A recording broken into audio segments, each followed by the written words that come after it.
merdeka. Menyebabkan merdeka tu akan berubah-ubah. Itu menurut rencana lah.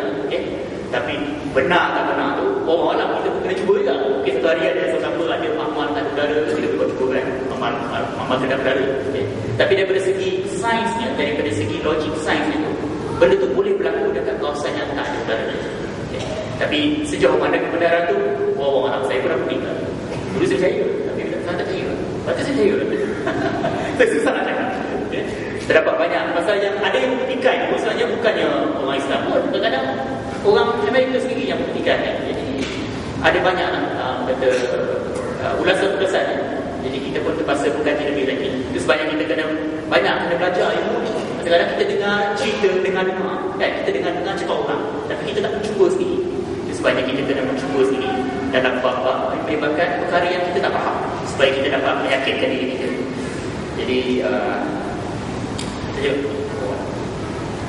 InsyaAllah kepada Ustaz Syarizan, macam mana ada beberapa minit ini kita sambung diskusi ilmu. Beri peluanglah tanya soalan ini kepada Ustaz Fadhan dan juga Encik Syahrin. Silakan tuan. Assalamualaikum warahmatullahi wabarakatuh. Saya soalan dari Raihan. Bagaimana kita memuliakan sambutan Isra Mi'raj? Itu juga dengan sambutan dan Islam yang begitu mulia, Maulid Rasul, Isra Mi'raj, Nuzul Quran dan sebagainya. Tapi yang menjadi persoalan di sini bagaimana yang kita sebut tentang hadis tadi. Mana ada juga golongan agamawan yang bukan anti-hadis. Jadi saya minta pendapat Ustaz. Mereka ini bukannya anti-hadis, tetapi disebabkan tidak ada persepakatan tentang tarikh dan waktu berlakunya Isra Mi'raj. Memang kita tahu tidak ada persepakatan yang Isra Mi'raj itu jatuh pada bulan Rajab. Memang tidak ada persepakatan, tetapi kita memuliakannya untuk kita menzahirkan rasa syukur nikmat kita di atas apa yang dapat dibawa oleh Rasulullah SAW. Jadi minta pada Ustaz tentang apa yang dibesar-besarkan oleh golongan-golongan seperti ini. Itu yang kita pada Ustaz.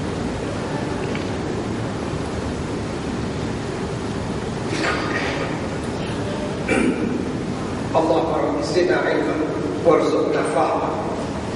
Allahumma rabbi yassir wa la tu'assir wa atmim bil khair. Pada yang tadi soalan, dengar soalannya. Soalannya begini. Kita maklum para ulama sendiri berbeza pendapat tentang tarikh Isra Mi'raj. Dan begitu juga kita menyambut peristiwa besar Maulid Nabi, Isra Mi'raj, awal Muharram sebagainya. Sebelum saya menjawab soalan itu, saya tertarik pada apa yang disebut tadi Yuri Gagarin, Neil Armstrong dan seumpamanya. Dalam hadis Nabi SAW menceritakan bagaimana Rasulullah sabda ketika nak naik langit pertama, ada malaikat yang menjaga. Rasulullah yang ditemani oleh Jibril ditanya oleh penjaga langit itu, siapa? Dia jawab, saya Jibril. Siapa bersama kamu? Muhammad. Sudah diutuskan? Iya. Boleh masuk. Itu Jibril yang menjadi ketua malaikat. Allah a'lam kalau Yuri Gagarin ini dia belum sunat begitu. Kecil berdiri, wallah a'lam. Sebab itulah setengah ulama mengatakan barangkali dunia bulan itu berada di mungkin astronom kita boleh cerita, adakah selepas langit pertama atau sebelum langit pertama. Kalau selepas langit pertama, kita yang beriman, saya masih tak diterima ya. Langit kedua, 3 sampai langit 7 begitu.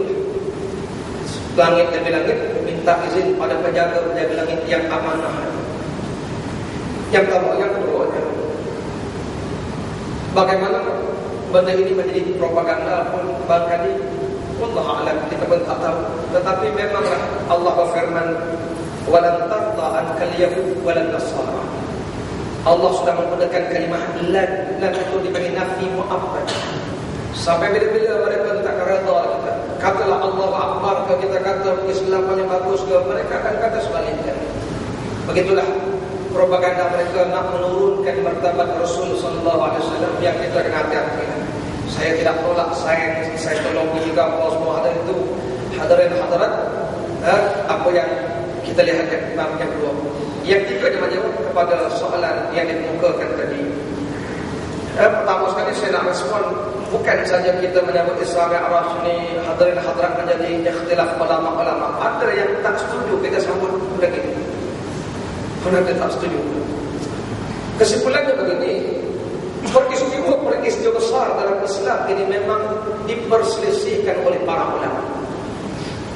Hatta hari kelahiran Nabi, adakah betul 12 Rabiul Awal? Diperbahaskan. Kita mengambil 12 Rabiul Awal itu adalah pendapat yang masyhur sebenarnya. Kita tak menafikan berlaku khilaf. Begitu juga pada peristiwa Isra Mi'raj. Setengah ulama mengatakan, Ibn Abbas dia mengatakan 6 bulan sebelum hijrah. Setengahnya berkata 18 bulan sebelum hijrah. Saya kata 16 bulan, ada yang kata 17 bulan, ada yang mengata begitu begini. Hadirin hadirat. Cuma kita mengaku ini malam rejam 27 rejam adalah mengambil pendapat ulama besar dalam mazhab Syafi'i Al-Qadha'iyah dan juga pendapat Imam An-Nawawi rahimahullah. Itulah pendapat yang kita pegang. Baik, apa saja pendapat termasuklah hijrah Nabi. Bila Nabi keluar ke hijrah, bila sampai ke Madinah, kesimpulan dia tarikh ini menjadi perbezaan pendapat. Sebab apa? Sebab sahabat-sahabat dulu dia tak fikir tarikh kan? Yang dia fikir cerita. Kita dok lain tarikh kita tak ada. Sambut pun tak sambut apa. Dia tanya, anak kita nilai bila? 12 atau 13? Birthday tak buat juga. Terus sibuk cerita hari ni tarikh bila. Sama lah kita hari ni nak bagi benda-benda yang tak besar. Baca kunut, tak baca kunut. Baca kunut, tak baca kunut. Dia kata boleh tak baca kunut. Dia beginilah subuh kan. Nak kunut lah, tak nak kunut tak apa. Yang penting bangkit subuh tu. Ini cerita kau kunut tak kunut. Kau bangkit tak? Tak bangkit. Kau bangkit. Dua-dua tak bangkit. Hadirin hadirat. Ya subuh. Kita dah cerita kunut subuh, tak kunut subuh. Orang membida'ahkan yang kunut adalah macam-macam. Saya sebut pada kawan saya, entah tahu tak KL banyak tak kunut subuh Syekh. Dia kata pasal KL banyak wahmi ke? Tak Syekh, orang tak bangkit. Betul tak? Bila nak kunut, dia bangkit ke tidak? Jadi maksud saya adalah hadirat alam, benda-benda tu tinggal dululah, tinggal. Cuma masing-masing punya hujah, masing-masing punya pandangan. Kita menyambut Maulid Nabi, kita menyambut Ma'al Hajarah, kita sambut adalah hadirat.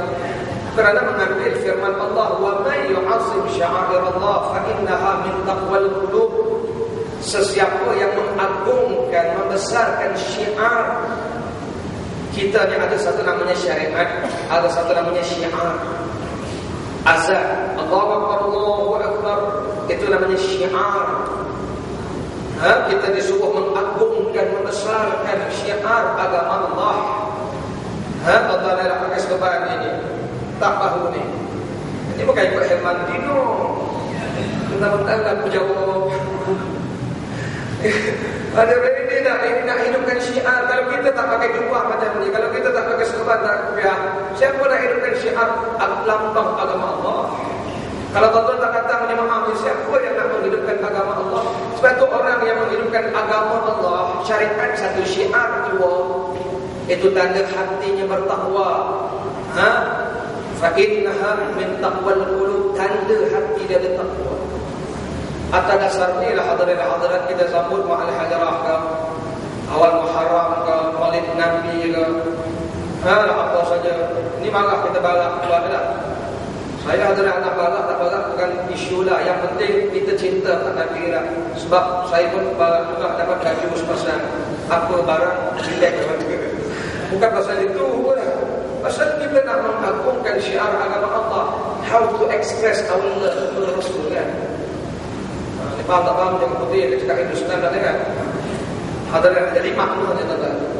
Menjawab pada soalan tadi, bahkan perbezaan pendapat ini biasa berlaku bukan sahaja di kalangan ulama-ulama, malah di kalangan ulama-ulama, di kalangan sahabat sendiri. Kerana bagi mereka tidak memikirkan bila tarikh itu yang mereka fikir apa yang ada dalam peristiwa. Akhirnya dimulai ikhtilaf. Jadi kesimpulannya bagaimana rahmatullah begitulah kita memperbaharuskan tarikh itu bukan suatu benda yang sah. Malah kita tak percaya pada tarikh itu tak apa, tapi tak percaya pada Isra' Nabi, itu yang bahaya. Tuan-tuan nak sabut bila sabut, tak ada masalah. Jadi maknanya yang kita lihat ialah peristiwa itu. Wallah. Terima kasih Ustaz memberikan satu kesimpulan bahawa perbezaan itu satu rahmat dan punya satu mudarat kepada umat, ya, sama-sama memberikan maslahat yang buruk. Dan kita buka lagi Ustaz, ya, Ustaz Rizal, waktu yang agak terbatas ni. Mungkin satu soalan yang terakhir lah.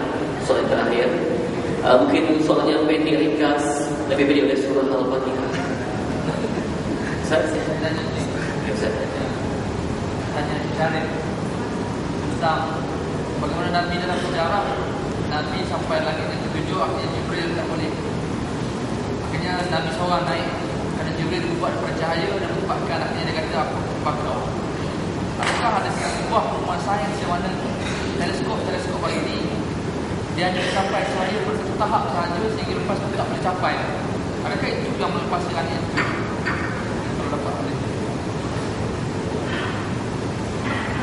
Okey, terima kasih Rizal. Jadi berkenaan dengan cahaya yang datang daripada langit, ya, adakah cahaya yang berwujud langit yang pertama. Jadi mungkin kita boleh lihat daripada segi saiz alam semesta ni ada hadapan. Kalau kita perhatikan, alam semesta ni merupakan satu tempat yang amat besar, saiz yang amat besar. Kata-kata kita mula dengan dekat Masjidil Haram, dekat Makkah, ya. Kita naik sikit, kita nampak Masjidil Haram daripada atas. Ini yang dikatakan dua tempat yang paling bercahaya di atas muka bumi, iaitu Masjidil Haram dengan Masjid Nabawi. Putih. Google Earth pun tak ada lagi. Inilah dia pun putih.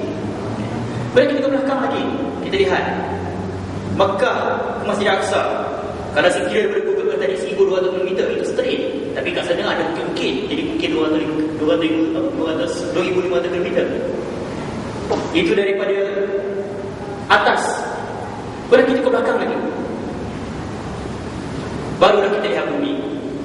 Bumi yang kita lihat daripada luar ni adalah satu benda yang bulat, besar, satu objek besar. Kita lihat bumi ni katakan besar, jauh, nak pergi kampung jauh, 8 jam, susah, negator, jam, penat.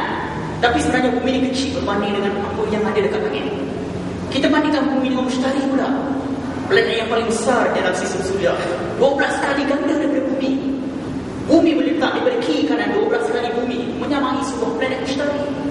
Tapi Mushtari itu sebenarnya kecil lagi berbanding dengan sebuah bintang yang dipanggil Proxima Centauri, bintang paling hampir selepas matahari. Mana matahari, lepas matahari, bintang ni lah yang paling hampir. Proxima Centauri kecil berbanding dengan matahari kita. Matahari kita ni sebenarnya 140 kali ganda lagi besar daripada bumi. Besar-besar matahari pun ada lagi besar daripada matahari. Sebuah lagi bintang bernama Sirius. Sirius ni saya tipu, Sirius. Sirius ni dia. Bintang yang paling cerah di langit, Sirius itu sebenarnya adalah sebuah bintang yang besar daripada matahari. Bumi itu kecil, satu titik, tak akan buat titik itu. Tapi ada lagi besar daripada Sirius, sebuah lagi bintang bernama Regulus. Bintang tu lempir lalu, bentuk telur. Dia berpusing amat laju. Tetapi Regulus ni ada lagi besar, sebuah bintang bernama Aldebaran. Berdebar-debar Aldebaran, sebuah bintang gergasi di dalam Buruj Taurus. Mana matahari, warna oranye itu? Bumi mana dia tak angkat buat titik?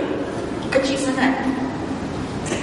Kemudian ada lagi besar daripada Aldebaran, iaitu Antares. Sebuah bintang yang gergasi, Ultraman pun kecil, dia lagi besar. Gergasi merah. Tetapi ada lagi besar daripada Antares, Betelgeuse, sebuah bintang di dalam Buruj Orion. Buruj berantik, buruj yang menunjukkan arah kiblat. Bintang yang warna merah adalah buruj bintang Betelgeuse, yang pada zaman dulu, pada beberapa tahun yang lepas, dikatakan bintang yang paling besar di dalam galaksi kita. Rupa-rupanya ada lagi besar. Bintang yang bernama VY Canis Majoris, ada nama berapa? Itu buka pengenalan dia.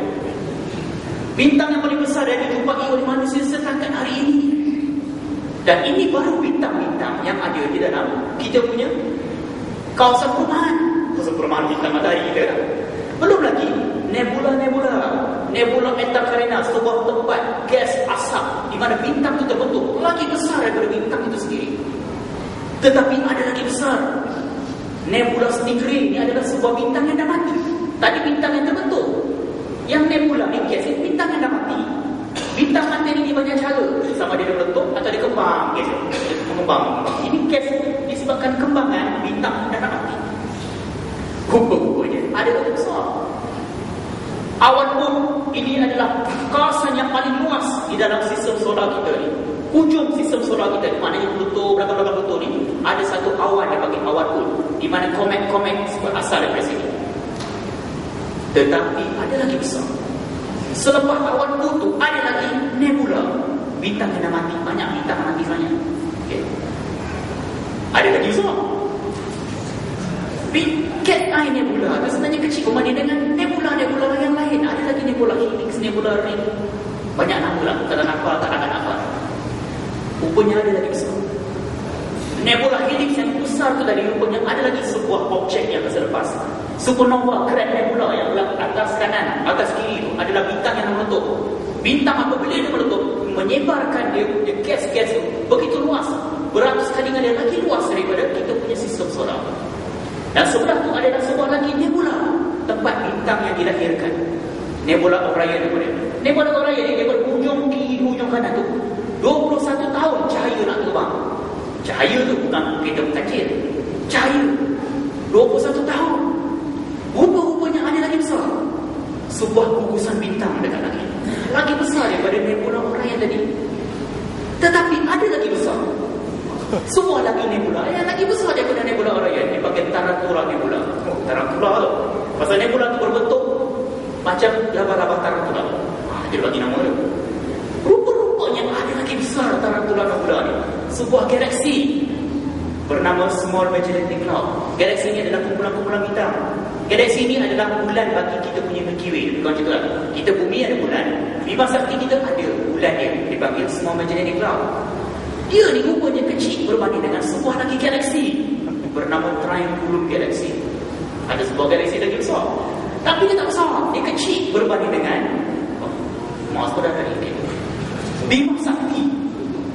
Bima Sakti yang kita duduk rupanya besar berbanding dengan mana matahari. Dia tak agak ada lagi yang tak ada. Kecil sebenarnya matahari. Bumi pun tak ada. Tetapi Bima Sakti ini kecil berbanding dengan sebuah lagi galaksi dipanggil Andromeda Galaxy. Kita punya sebuah jalan dari galaksi depan. Dekat saja Andromeda Galaxy, tapi lagi besar. Tetapi kita ambil Bima Sakti, ambil Andromeda Galaxy, kita kumpulkan, terdapat sebuah kumpulan galaksi dipanggil Local Group. Okay. Sebuah kumpulan galaksi di mana kita punya galaksi berada kat dalam. Jadi kumpulan ni kalau kita lihat yang besar-besar yang tumpuk-tumpuk comot-comot tu semua adalah galaksi. Okay, bukannya projektor tu motor ke, bukan. Itu adalah galaksi. Satu galaksi itu ada beratus bilion bintang. Bayangkan, Bima Sakti kita ada 200 bilion bintang. Dalam alam semesta ada beratus bilion galaksi. Yang masing-masingnya ada beratus bilion bintang. Cuba kira. Kita ambil kalkulator, kita suruh tengok banyak-banyak. Cuba tengok. Kosong tak buat kosong. Banyak sangat bintang. Rupa-rupa itu ada lagi besar. Galaksi yang paling besar yang dijumpai oleh manusia setakat hari ini sebesar kumpulan galaksi kita tadi. Masya Allah. Dan ini adalah setakat mana pengetahuan manusia yang jumpa hari ini. Maknanya apa? Bila saintis menggunakan teleskop yang canggih, yang besar, dia ada dekat satu kawasan langit, dia tengok, dulunya tak ada galaksi, tapi teleskop dia dah canggih sikit. Dia ambil gambar, ada galaksi. Lepas tu ukur jarak galaksi tu. Galaksi tu ujung alam semesta. Tahun depan dia ada bajet lagi sikit, tambah lagi teleskop baru, dia hala tempat lain. Jumpa lagi galaksi. Jumpa lagi. Maknanya sehingga hari ini apa yang saintis jumpa, masih lagi jumpa galaksi. Kita tak jumpa. Jadi ada dinding lah, langit tamu ke, tak jumpa. Kita tak tahu yang kita lihat ni baru 1% ke, baru separuh ke, baru 90% ke, baru 50% ke, 1%. Kita tak tahu. Pasal kita masih lagi jumpa galaksi. Persoalannya, adakah ini langit tamu? Wallahu a'lam, saya tak boleh nak jawab. Pasal alam semesta yang kita lihat setakat hari ini, setakat mana manusia tengok dengan mata, dengan teleskop yang canggih hari ini, masih lagi jumpa galaksi. Dan daripada bumi kita untuk sampai ke penghujung alam semesta mengambil masa 13 bilion tahun. cahaya. 13 tahun kalau kita kancing kita tu gerak selaju cahaya. Nabi Isra Miraj kurang 12 jam. Wow. Itu dia, semua hampir menangis ya, terpegun kehebatannya. Itu baru satu ruang galaksi yang dapat kita temui ya. Bayangkan kalau semua cakrawala ini bertemu dan juga menghempap kita kecil yang tak ternampak itu, telah jadi kiamat di mana kita. Sedangkan kalau terlampau jatuh tinggi pun boleh membunuh manusia. Ini kan pula seluruh alam ya. Sebab tu ada seorang puluh dewasa sebut, kalau kita rasa sedih sangat kan, cuba lihat ke langit, tak perlu buat satu kuasa yang hebat yang luas tadi tu. Ada satu kuasa yang menggenggam, boleh genggam semua tu, Allah Ta'ala. Kenapa kalau kita rasa yakin, kita rasa sedih, rasa tak reda, sedangkan ada satu kuasa yang maha hebat, mintalah pada kuasa berkenaan itu Allah. Itulah satu inspirasi yang saya dapat dalam satu temu bual baru-baru ini. Jadi masa itu pun dah agak mencuri, dah hampir pukul 10 malam. Dan saya pun rasa saya nak tinggalkan tempat ini sebab rasanya baru nak bermula. Sebab kita dah temui berbagai objek galaksi yang hidup kegugkan. Tapi insyaAllah akan kita lanjutkan lagi di masa akan datang. Semua akan memberikan ilmu. Dan tahniah kerana tuan dan puan dapat terus terpaku sehingga jam ini. InsyaAllah kita berkumpul dalam majlis ilmu ni akan diturunkan sakinah, diturunkan barakah untuk kita, dan semoga akan memberikan satu rahmat. Semoga kita dapat bersama-sama dengan majlis ilmu. Semoga akan ditangguhkan segala azab dari kita ya. Semoga kita dapat tiba. Dan insyaAllah mungkin suatu hari nanti dapat kita dokumentasikan ada visi itu. Sebab manusia ini sifatnya mudah lupa. Hari ini kita dengar dan berbun, esok-esok kita lupa. Di mana rujukan kita untuk semak kembali nama-nama galaksi berkenaan. InsyaAllah dengan adanya dokumentasi yang cemerlang oleh pihak Muslim Masjid, kita akan percaya. Jadi saya ucapkan terima kasih kepada Cik Harif dan berkongsi pengalaman yang dah pun sampai ke ujung-ujung, tak jumpa lagi ujung, ada lagi ujung tentang penemuan hebat ciptaan. Ya, saya ada pengumuman penting yang mungkin dapat bawakan sendiri lah. Ya, dapat bawakan kepada jemaah. Assalamualaikum warahmatullahi wabarakatuh. Ni kalau tuan-tuan nak tengok boleh tengok pada YouTube Hanif 1165. Sekali lagi Hanif 1165 dekat YouTube kan. Itu dia, banyak pahala insya-Allah. Kita ramai tengok ni, banyak sahabatnya ni. Dan kita berakhir di sini dan semoga Jumaat kita semua itu akan memberikan berkah untuk kita. Dan sekali lagi terima kasih kepada Syarif, Ustaz Rehan yang berkongsi ilmu dan juga maklumat ya. Ustaz sekarang canggih ya, sempat lagi akses maklumat ya, hujung jari. Menunjukkan Ustaz pernah bicara ya, tentang profesionalkan ulama dan juga mengulamakan profesional. Ini yang kita cari, yang kita dapat, ini sebahagian pada proses itu. Dan insyaAllah kita akan bersama insya' jemaah lebih kuat, lebih berpadu, dan semoga kita semua dengan perpaduan inilah akan dapat nyuntik dan semangat dan kuat lebih dalam. Sekian dari saya, Fitri Yahya. InsyaAllah kita akan kongsi lagi, bertemu lagi insyaAllah di hari esok di bulan Ramadan yang mulia. Dan kita hari ini adalah hari yang terakhir dalam bulan Jun. Separuh 2019 kita dah lepas dah. Esok bermula fasa yang baru. Dan kita boleh dapat sembang beli rekod kita, apa yang kita dapat separuh bulan 2019 ni. Sama ada cemerlang, A, B, C, D ataupun gagal. Sebab esok dah masuk fasa yang baru untuk 2011. Dan kurang sebulan lagi insyaAllah kita akan menyambut Ramadan. Jam celik ya. Sebab dunia ni jam celik belum tentu akan celik lagi. Semoga kita terus kita mendapat iktibar insyaAllah. Sekian wabillahi taufiq wal hidayah. Wassalamualaikum warahmatullahi wabarakatuh.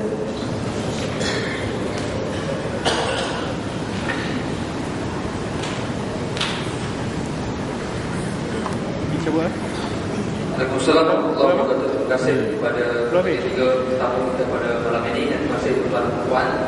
Kalau sebenarnya sudah masih merancang mengadakan satu seminar berdahan tentang sains angkasa yang akan dibawa oleh Syarif Ahmad nanti. Dan sebenarnya malam ini dia setuju untuk bawa teleskop ni sendiri. Syarif bawa teleskop. Ada banyak teleskop sendiri, milik sendiri. Yang harganya tak boleh kita gambarkan jumlahnya. Yang insyaAllah